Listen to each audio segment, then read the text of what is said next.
Genghis খানের বংশধরদের মধ্যে প্রথম ইসলাম গ্রহণকারী ব্যক্তি ছিলেন তার বড় ছেলে জসি খানের সন্তান বারকি খান। যখন হালাকু খান বাগদাদ ধ্বংস করেন এবং লাখ লাখ মুসলিমকে হত্যা করেন, তখন বারকি খান এই নৃশংসতায় চরম ক্ষুব্ধ হন। তার ইসলাম গ্রহণ কেবল ব্যক্তিগত বিশ্বাসে সীমাবদ্ধ ছিল না, বরং তা ছিল বিশ্ব রাজনীতির মোড় পরিবর্তনকারী এক ঘটনা। 1258 সালে বাগদাদের পতনের পর হালাকু খান যখন সিরিয়া ও মিশরের দিকে নজর দেন, তখন বারকি খান নীরব থাকেননি। তিনি মঙ্গল সম্রাট মেঙ্গু খানকে চিঠি লিখে কঠোর প্রতিবাদ জানান।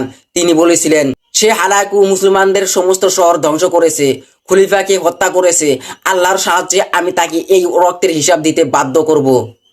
বারকি খান জানতেন সরাসরি হালাকুকে আক্রমণ করার চেয়ে মঙ্গলদের ভেতরে ফাটল ধরানো বেশি কার্যকর।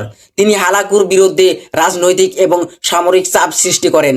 এর ফলে হালাকু খান তার বিশাল বাহিনীর একটি বড় অংশ নিয়ে বারকি খানকে মোকাবিলা করতে ফিরে যেতে বাধ্য হয়। যদি বারকি খান এই অভ্যন্তরীণ চাপ সৃষ্টি না করতেন, তবে সুলতান কুতুজ বা বাইসার্সের পক্ষে মামলুক বাহিনী নিয়ে হালাকুর সম্পূর্ণ শক্তির মোকাবিলা করা প্রায় অসম্ভব হতো। 1262 সালে ককেশাস অঞ্চলে টেরেক নদীর তীরে হালাকু খানের বাহিনীর ওপর কিয়ামত নামিয়ে আনেন বারকি খান এবং তার ভাতিজা আরেক নও মুসলিম নোগাই খান। এই রক্তক্ষয়ী যুদ্ধে হালাকু খান শোচনীয়ভাবে পরাজিত হন। পরাজয়ের গ্লানি নিয়ে হালাকু যখন পিছু হটেন, তখন হাজার হাজার মঙ্গল সেনা বরফ জমা নদীতে ডুবে মারা যায়। এই পরাজয়ের পর হালাকু আর কখনোই সিরিয়া বা মিশরের দিকে হাত বাড়ানোর সাহস পাননি।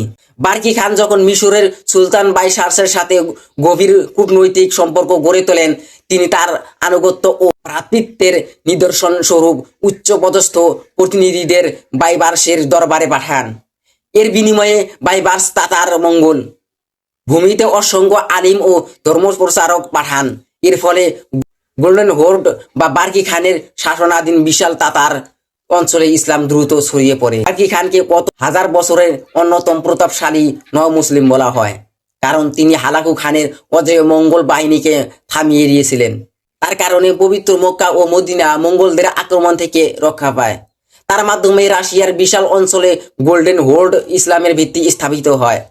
বারকি খানের পদক্ষেপ না থাকলে আজকের মধ্যপ্রাচ্য মানচিত্র ও মুসলিম বিশ্বের ইতিহাস সম্পূর্ণ ভিন্ন হতে পারত।